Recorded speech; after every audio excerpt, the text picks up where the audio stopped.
ذوالقرنین رضی اللہ تعالیٰ عنہ، اللہ تعالیٰ نے انہیں زمین میں اقتدار دیا تھا۔ 4 لوگ دنیا میں ایسے ہو چکے ہیں جنہیں اللہ تبارک و تعالیٰ نے پوری دنیا میں اقتدار دیا، ایک وقت میں پوری دنیا کا ایک ہی بادشاہ۔ 2 مسلمان تھے، 2 کافر۔ مسلمانوں میں حضرت سلیمان علیہ السلام اور جناب ذوالقرنین علیہ السلام، اور کافروں میں بخت نصر اور نمرود، یہ 2 لوگ ہیں جنہیں اللہ نے پوری دنیا میں اقتدار دیا۔ اور پھر اس کے بعد آنے والے وقت میں اللہ تعالیٰ امام مہدی کو سارا اقتدار عطا فرمائے گا پوری دنیا کا۔ حضرت ذوالقرنین کے بارے میں 2 روایات ہیں، ایک تو یہ ہے کہ وہ نبی تھے اور ایک یہ ہے کہ نہیں وہ ولی تھے، لیکن مجھے حضرت مولا علی شیر خدا رضی اللہ تعالیٰ عنہ کا قول ملا ہے جس میں آپ نے فرمایا کہ نہیں وہ نبی نہیں تھے، تو اس لیے میرا نظریہ یہی ہے کہ وہ اللہ کے ایک نیک بندے تھے۔ اللہ نے انہیں پوری زمین میں اقتدار دیا۔ وہ ایک مہم پہ نکلے، ان کا ارادہ بنا کہ میں ذرا دنیا کا چکر لگاؤں، تو انہوں نے سفر شروع کیا کہ میں دیکھوں ذرا سورج غروب کہاں ہوتا ہے۔ تو فرماتے میں پہنچا، بڑا گیا، لیکن میں اس مقام تک پہنچ گیا جہاں سورج غروب ہوتا ہے، تو پھر میں نے دیکھا کہ ایک سیاہ کنواں ہے جس کے اندر جا کے وہ چھپ گیا ہے، لیکن رب کریم کی اس حقیقت تک میں پہنچ سکا نہیں۔ پھر آپ فرماتے ہیں کہ میں آگے نکلا تو مجھے ایک قوم کے بارے میں بتلایا گیا جو بڑی خونخوار قوم تھی، بڑی خونخوار، اس کو یاجوج اور ماجوج کہا جاتا ہے۔ یہ قوم اتنی خونخوار تھی کہ یہ درندوں کو بھی کھا جایا کرتی تھی، اتنے لمبے چوڑے ان کے قد تھے، اتنے زیادہ طاقتور تھے کہ سانپ اور بچھو بھی کھا جاتے تھے۔ یہ نکلا کرتے تھے سبزے کے دنوں میں تو ساری کھیتیاں اجاڑ جاتے تھے، ہر چیز تباہ کر جاتے تھے، حتیٰ کہ انسانوں تک کو کھا جاتے تھے۔ تو حضرت ذوالقرنین جب وہاں پہنچے، اللہ تبارک و تعالیٰ نے انہیں ان مظلوم لوگوں کا مددگار بنایا جن پر یاجوج اور ماجوج کی قوم ظلم کرتی تھی۔ انہوں نے آپ سے کہا کہ حضور مہربانی فرمائیں، اس قوم سے تو ہماری جان چھڑائیں۔ آپ نے فرمایا تم میری مدد کرو۔ انہوں نے کہا حضور کس طرح؟ فرمایا بس جسمانی طور پر میری مدد کرو۔ تو آپ نے پھر وہاں ایک دیوار بنائی، ایک دیوار، لوہا کاٹ کر، سیسا پگھلا کر، پتھر ڈال کر ایک بڑی موٹی تازی دیوار بنائی، اور اتنی اونچی بنائی، اور پھر اس کے چاروں جانب آگ جلائی تاکہ وہ لوہا اس طرح پگھل جائے کہ وہ دیواروں کے ساتھ چپک جائے، تاکہ کوئی آدمی پیر رکھنا چاہے تو پیر رکھ کے اس پہ چڑھ نہ سکے۔ آپ نے وہ دیوار بنائی۔ اب اس قوم کا حال یہ ہوا کہ وہ اس کے اندر قید ہیں، وہ صبح جب اٹھتے ہیں تو اس کو توڑنا شروع کرتے ہیں، توڑتے رہتے ہیں، تو جب شام ہوتی ہے تو ان میں سے ہر روز ایک شخص کہتا ہے اتنی رہنے دو، باقی کل کریں گے۔ لیکن جب وہ سویرے اٹھتے ہیں تو اللہ تعالیٰ اس دیوار کو پھر سے مضبوط فرما دیتا ہے۔ نبی کریم علیہ السلام نے فرمایا قرب قیامت میں ایک وقت آئے گا، قیامت کے قریب جا کے ایک ٹائم ایسا آئے گا کہ اس مخلوق میں سے ہی ایک شخص پکارے گا اور پکار کے کہے گا کہ اب سو جاؤ انشاءاللہ۔ اللہ ان کی زبان پہ جاری کہے گا اب سو جاؤ، اور سویرے انشاءاللہ یہیں سے شروع کریں گے۔ تو فرمایا وہ چونکہ انشاءاللہ کہیں گے تو پھر اللہ تبارک و تعالی اگلے دن اس دیوار کو وہیں پہ رکھے گا جہاں رات کو انہوں نے اسے چھوڑا تھا۔ اگلے دن وہ توڑیں گے تو دیوار ساری ٹوٹ جائے گی، اور پھر اللہ تبارک و تعالی کا فضل ہوگا تو مسلمان کی طرف وہ بڑھیں گے، وہ قتل و غارت کریں گے، پھر سے وہی درندگی کریں گے۔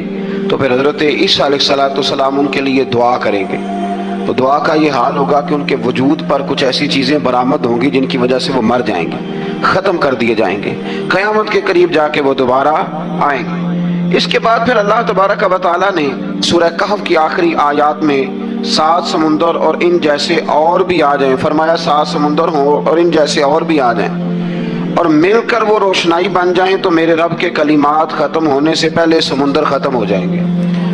اور آخری آیت میں اللہ تعالیٰ نے فرمایا کہ اے رسول صلی اللہ تعالی علیہ وسلم آپ کہہ دیجئے کہ میں تمہاری طرح ہی ایک بشر ہوں، انا بشر مثلکم، میں بھی تمہاری طرح ایک۔ اب مثلکم کا بہت سارے لوگوں نے ترجمہ اپنی طرح کا کر لیا ہے، حالانکہ حضور صلی اللہ تعالی علیہ وسلم نے فرمایا کہ بشر ہونے میں تمہاری طرح ہوں، رسول ہونے میں تمہاری طرح نہیں، اللہ کا حبیب ہونے میں تمہاری طرح۔ اور وہ یہ جو میں کہہ رہا ہوں نا نہیں، تو یہ صحیح بخاری کے لفظ ہیں، حضور نے فرمایا ایکم مثلی، کون ہے تم میں جو میری طرح ہو؟ یہ صحیح بخاری کے لفظ ہیں۔ اللہ تبارک و تعالیٰ سمجھنے کی توفیق عطا فرمائے۔ پھر اس سے آگے سورہ مریم شروع ہوتی ہے۔ اس صورت میں اللہ تبارک و تعالیٰ نے حضرت زکریا علیہ السلام کا ذکر فرمایا ہے کہ وہ لا ولد تھے اور بڑھاپے کی عمر کو پہنچ چکے تھے۔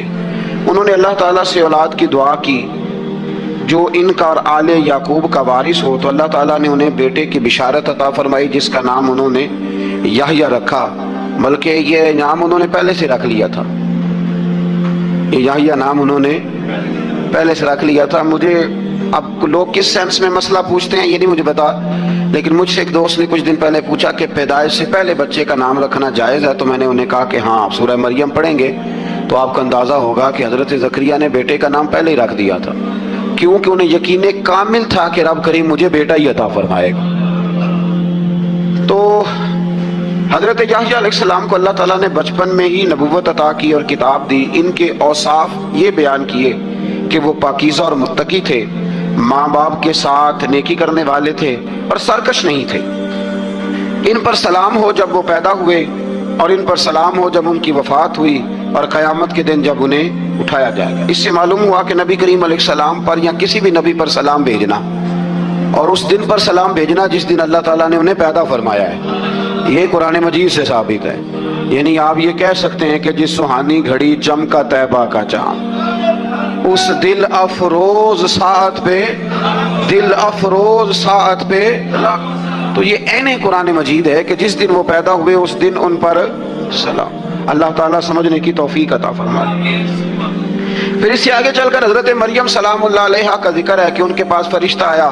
ہم تیسرے پارے میں بھی ان کا ذکر پڑھ رہے ہیں، پھر ایک آدھ اور جگہ پہ بھی اشارتاً کنایتاً ان کا تذکر آیا کہ ان کے پاس فرشتہ انسانی شکل میں آیا، اور فرشتے نے آ کے کہا کہ میں آپ کو بیٹے کی بشارت دینے آیا ہوں۔ کہنے لگی میرے پاس کیسے بیٹا آئے گا، مجھے تو کسی مرد نے چھوا ہی نہیں۔ تو فرمایا رب ایسے ہی کرتا ہے جب وہ کسی کام کا ارادہ فرما لیتا ہے۔ تو حضرت مریم کے ہاں اللہ تبارک و تعالیٰ نے حضرت عیسیٰ علیہ السلام کی ولادت فرمائی۔ حضرت عیسیٰ بغیر باپ کے پیدا ہوئے اور حضرت آدم علیہ السلام غیر ماں باپ کے پیدا ہوئے، تو یہ اللہ کی قدرت کی نشانی ہے۔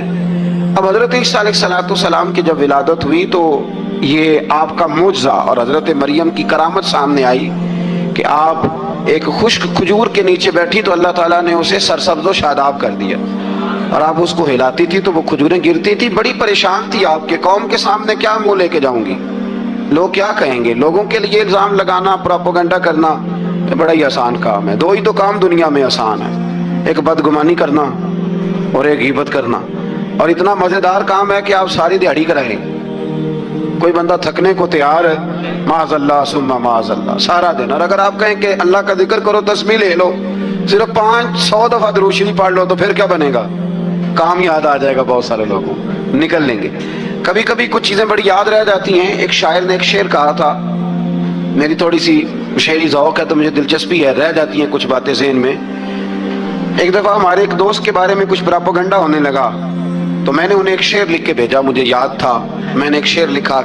کسی شاعر نے کہا تھا کہ مخلوق تو فنکار ہے اس درجہ کے پل بھر میں، سنگے در کعبہ سے بھی اصنام تراشے۔ کعبے کے اندر سے مٹی لے کے لوگ بت بنا لیتے ہیں اور اللہ کا شریک بناتے ہیں۔ تو کہنے لگا شاعر کہ مخلوق تو فنکار ہے اس درجہ کے پل بھر میں، سنگے در کعبہ سے بھی اصنام تراشے۔ تم کون ہو کیا چیز ہے داغ کبابی، لوگوں نے تو مریم پہ بھی الزام تراشے۔ لوگ تو منٹ لگاتے ہیں، وہ جو رہی مسجد میں، پلی مسجد میں، لوگوں نے الزام لگانے کا وقت آیا تو الزام لگا دیا، سید عائشہ صدیقہ پہ لگا دیا، صدیق کی بیٹی اور صدیقہ۔ آپ سوچ سکتے ہیں کہ لوگ کہاں تک جاتے ہیں اور باتیں کہاں تک پہنچتی ہیں۔ تو یہ میرے رب کریم کا فضل اور کرم ہے کہ جناب مریم کی برات کا اعلان بھی قرآن نے کیا، اور حضرت عائشہ صدیقہ کی برات کا اعلان بھی قرآن پاک نے فرمایا، یہ بھی قرآن مجید نے فرمایا ہے۔ اور کل پرسوں بھی بات ہو رہی تھی حضرت یوسف علیہ السلام کی، تو الزام تو لگتے رہتے ہیں۔ تو میں نے اس دن بھی سوال کیا تھا، پھر دہراتا ہوں کہ غلطی کیا تھی حضرت یوسف کی؟ کبھی کنواں اندھیرا، کبھی بھائیوں کے تھپڑ، کبھی مصر کا بازار، اور ذرا سوچو تو صحیح جب بولیاں لگتی ہیں انسان کی تو کیا حال ہوتا ہے۔ اور پھر ذرا یہ بھی تو دیکھو نا کہ جب زلیخا نے الزام لگایا تو پھر کیا حال ہے، اور پھر 12 سال کی جیل پر رب فرماتے ہیں شان میں نے یوسف کو ہی عطا فرمائی۔ تو